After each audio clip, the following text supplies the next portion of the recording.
Alright guys, welcome back to Formula 1 news. Ferrari may not have come up with the same engine trick that Mercedes have for the new year, but that does not necessarily mean their 2026 is a complete write-off. Rumours emerging that from an aerodynamic perspective, Ferrari have some very interesting and potentially unique and innovative ideas that other teams may not have thought of for the new regs. Could that gain them back the 3/10 they might be losing on the engine side, as we have discussed over the last few days in controversial fashion? Very much enjoy your thoughts in the comments. Hit the like button if you enjoy. Subscribe if you're new as always. I would greatly appreciate it. Hope you have a fantastic Christmas day tomorrow. I won't be making a video tomorrow because it's Christmas. I'll be back in due course. Also, probably there's not much news tomorrow. We will see. There is some news, however, today, and we are going to begin with the following. Verstappen Racing, I think it used to be Verstappen.com Racing or whatever, but it's now Verstappen Racing, has announced a multi-year collaboration with Mercedes-AMG. This was rumoured earlier in the day, and then it was made official. Verstappen Racing will continue in the 2026 GT World Challenge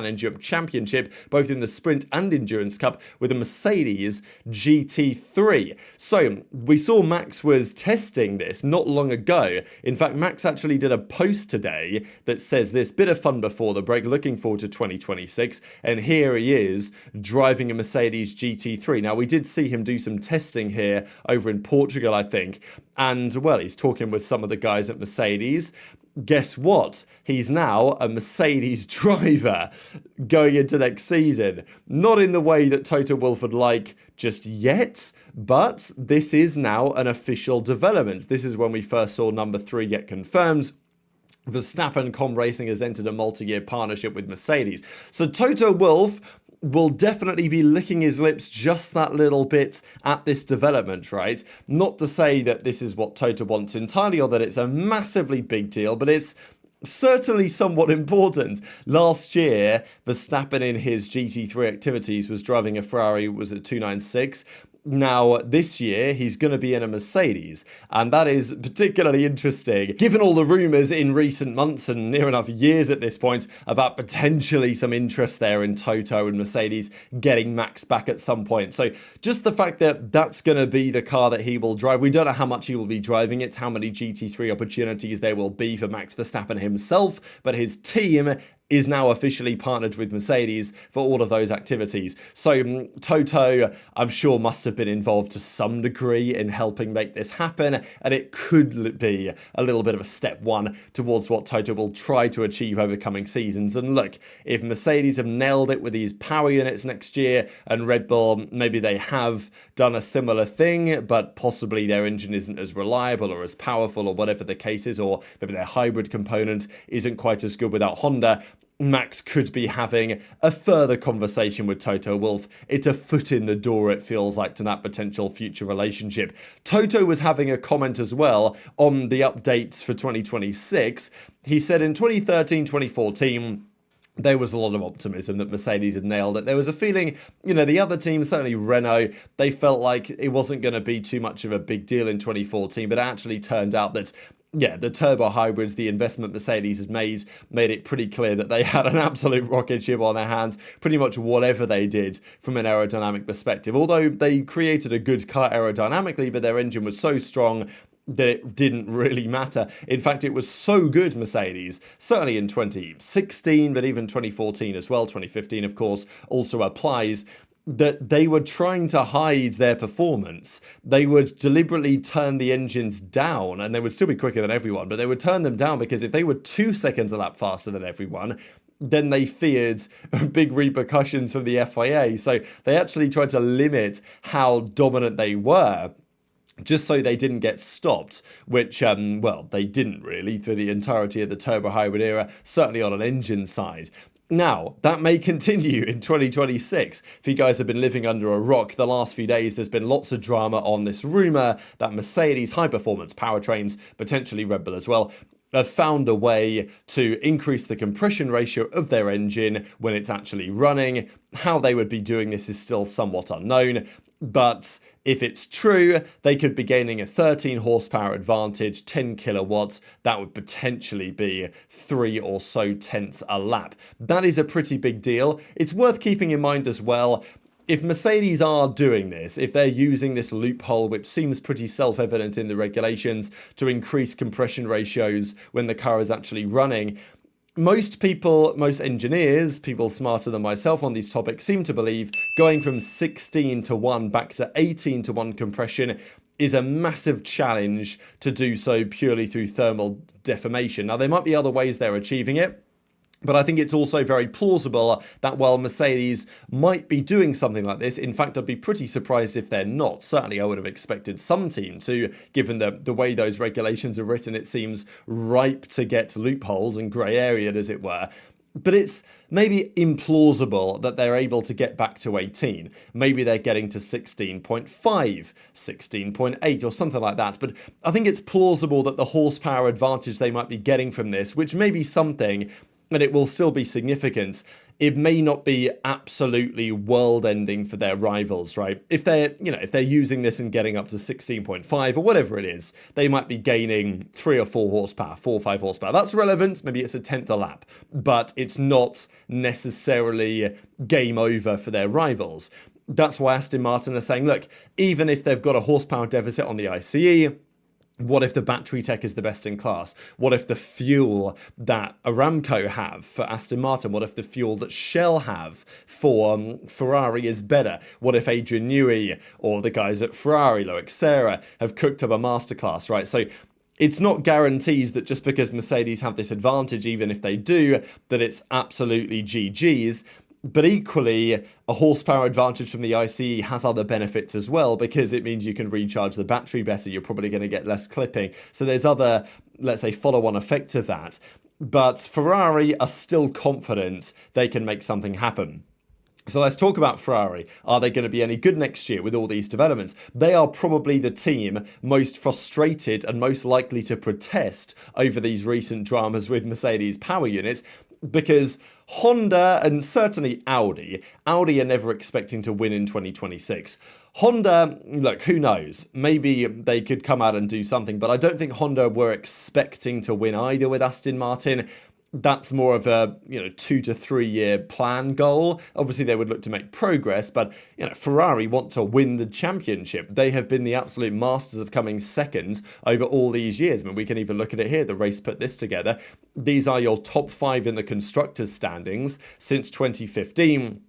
And you'll see a pretty similar trends. Mercedes winning everything until they weren't. Red Bull making progress until they weren't, apart from with Max Verstappen. But the other key trend here, really, apart from McLaren's progress through the field, is Ferrari and maybe Williams peeking their head up back onto the top 5.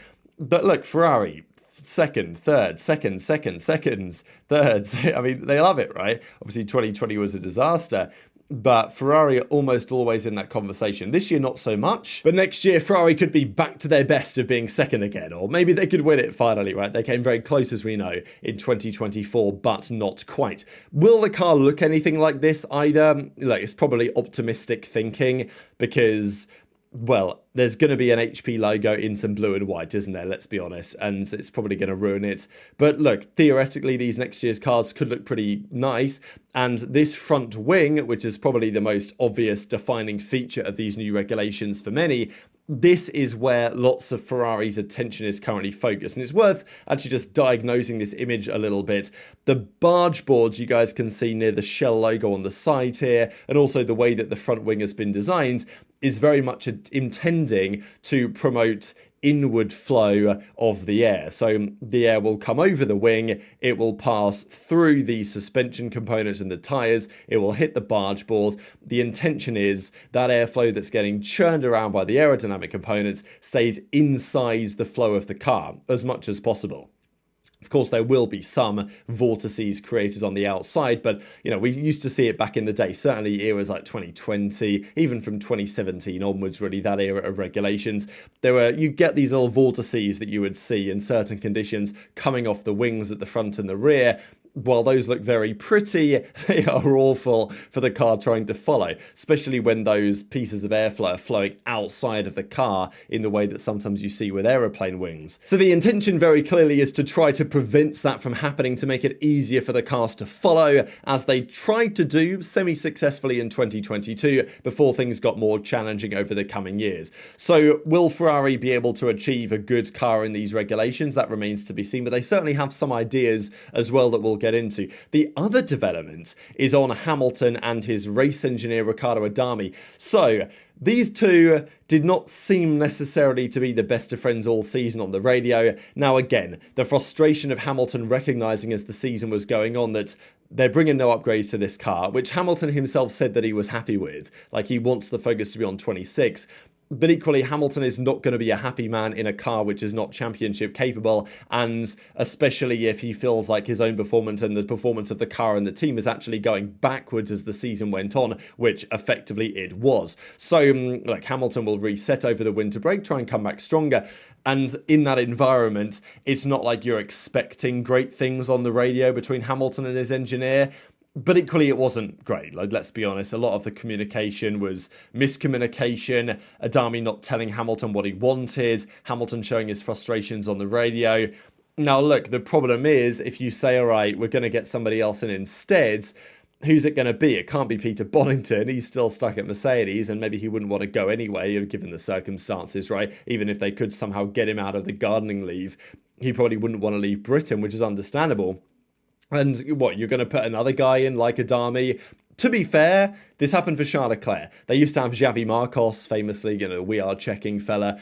They got rid of him. He's actually gone to Cadillac. So we'll see if he turns up on the pit wall soon for their team next season. I think he probably will. He might not be on comms, unfortunately, but he will be at least noted, I think, on the pit wall for Cadillac. They brought in Brian Bozzi, right, instead. And it feels like that is a better relationship for Ferrari. So, look, it's possible there could be someone else out there. We think that Hamilton was in some communication with Sebastian Vettel before he went to Ferrari to say, look, is Adami going to be a good idea? Vettel was, well, we don't know what he said, but it seems like they might continue with this relationship. De Kester said in his article here, I'll link the whole thing down below, thought this is pretty interesting, really.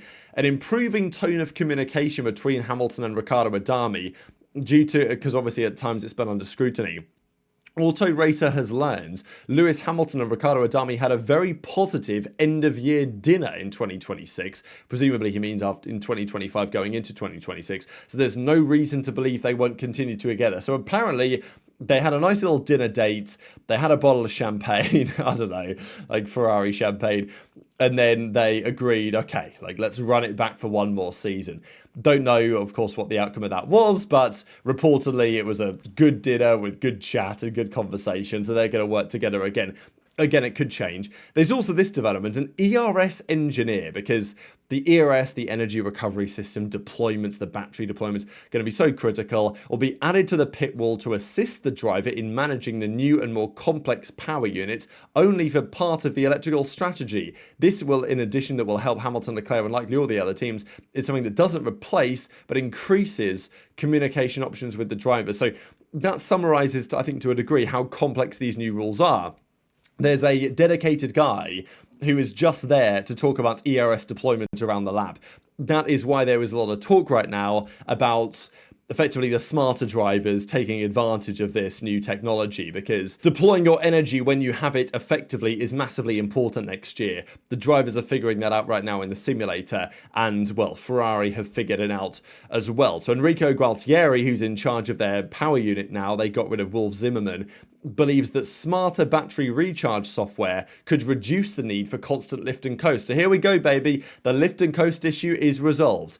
They had a massive problem with it on the SF25. It wasn't just about this, it was also about temperatures. The brakes would just not handle it if you didn't cool them down. So, yeah, a number of issues that Ferrari were handling this year that meant that lift and coast from lap 2 was often necessary. But they're working on software, because if their software is stronger, if they can recharge better than rivals, then lift and coast would not be as necessary. There's also just general advantages to better software. Tripling the motor's electrical power creates significant energy management challenges. When battery capacity is larger, the drain rate is also higher as well. This forces drivers to manage electrical energy with unprecedented precision. And if the software is better, enabling smarter and more efficient energy deployment and recovery, that will be critical. But of course, it's not only Ferrari that have figured this out. Again, as I say, the question is if they can have done a better job than somebody else. Ferrari will need to have done a better job than Mercedes and McLaren and Red Bull in some of these key areas. Look, we've not seen the cars hit the track yet. Mercedes engine might be way better than anybody else's, but if they're Aero is not up to scratch, if their electrical side and this software side is not up to par, then again, Ferrari and Aston Martin, other teams might still have opportunities, right? Now, this is the other interesting development, relevant, of course, to what we discussed earlier with this front wing design, inspired to try to keep airflow within the car. But Ferrari apparently have found a couple of ways to potentially get around that. So they've invested heavily in the tyre technology and the side pod area, crucial for the new aerodynamics. The regulations intend to reduce outwash, which they always tend to do. But Ferrari's engineers are apparently working to partially recreate this effect despite the smaller math of the car's floor and limited aerodynamic elements. The new regs mean that the aero elements, now 5 instead of 4, are less effective at managing the airflow under the car. So there's no more Venturi tunnels, and even the little entrances that there used to be, they do have little flicks up still on the floor, but there used to be 5 of those. Now it seems there are 4. So, look, of course, the RCL does not describe how they might be achieving this, but it does imply that Ferrari have spent a lot of time and have come up with some solutions on how to generate outwash. Now, again, outwash is something that the FIA tries to avoid, but it's always going to be there to some degree, and teams that are able to achieve this, it's better for the car, because if you can work the air and then throw the air away from the other aerodynamic components so that they can interact with air which is relatively clean in terms of its flow, and it's the car behind that has to interact with the dirty air, as it were, then that's ideal. So, of course, the other teams will think about these ideas as well, but it does appear that from the side pod design and from the front wing design and all of that, they're looking to find ways to help the air to the outskirts of the car. And look, is that going to be good for racing? No, but will it be good for Ferrari's actual individual performance? Yes.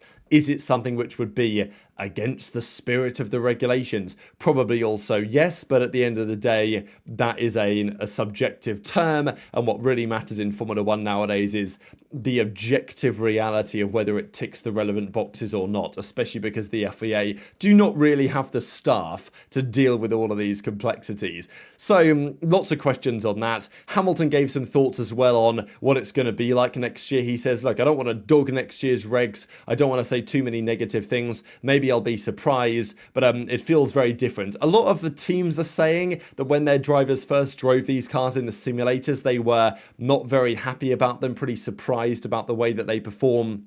But as time has gone on, they've actually become more excited about the opportunities that it creates and presents for drivers and teams that are better with this deployment and smarter with their deployment and all that type of stuff. So, look, Hamilton, it's obviously a new challenge for him, new challenge for all of the other drivers as well. So intrigued to your thoughts in the comments below. Just one final thing I'll close out with here, thought was interesting. Most and least overtakes in 2025 races. Remarkably enough, the most overtakes of the season were in Abu Dhabi, which I'm sure will surprise many of you. That Grand Prix had 60 overtakes. I think if I had to guess, I probably might have said Brazil, I guess, because there was quite a lot going on there. But yeah, Abu Dhabi had 60. We didn't see many of them on the broadcast. Again, there is a debate here, isn't there, between what makes a good Grand Prix. There is obviously a correlation between more overtakes and a better quality race. It doesn't mean that it's the be-all and the end-all. Abu Dhabi this year was not exactly a classic race, but then again, all the focus was on the front of the field. Lando driving around, Max driving around. We didn't really get any focus on the actual great midfield battles that we had. So if that wasn't the championship decider, it would have been considered a more entertaining race because the coverage would have been somewhere else. Bahrain at 59, often a lot of overtakes around Bahrain just because of the nature of turn 1, turn 4 and all that. Brazil, Mexico, Imola surprisingly high, I thought. Monaco, I actually saw was listed as 1 overtake somewhere else. I can't remember 4 overtakes of that race this year. So, I don't know, whatever. It was the fewest. Qatar only had 7. Japan, Vegas, Australia, surprising. I mean, maybe not surprising, just how it is. Sometimes the Grand Prix have lower overtakes. It also depends on who qualifies where, right? But I thought it was interesting regardless. Again, there is some correlation between best and weakest Grand Prix, but it's not always especially strong. I would take one overtake in a whole race if it's a last lap, last corner decider for the race than I would, 60 overtakes, but none of them are relevant. They're all for P15, right? So, very much interested in your thoughts on all of this stuff in the comment section below. Hit the like button if you enjoyed. Have a great day tomorrow. Take care, and I'll see you next time.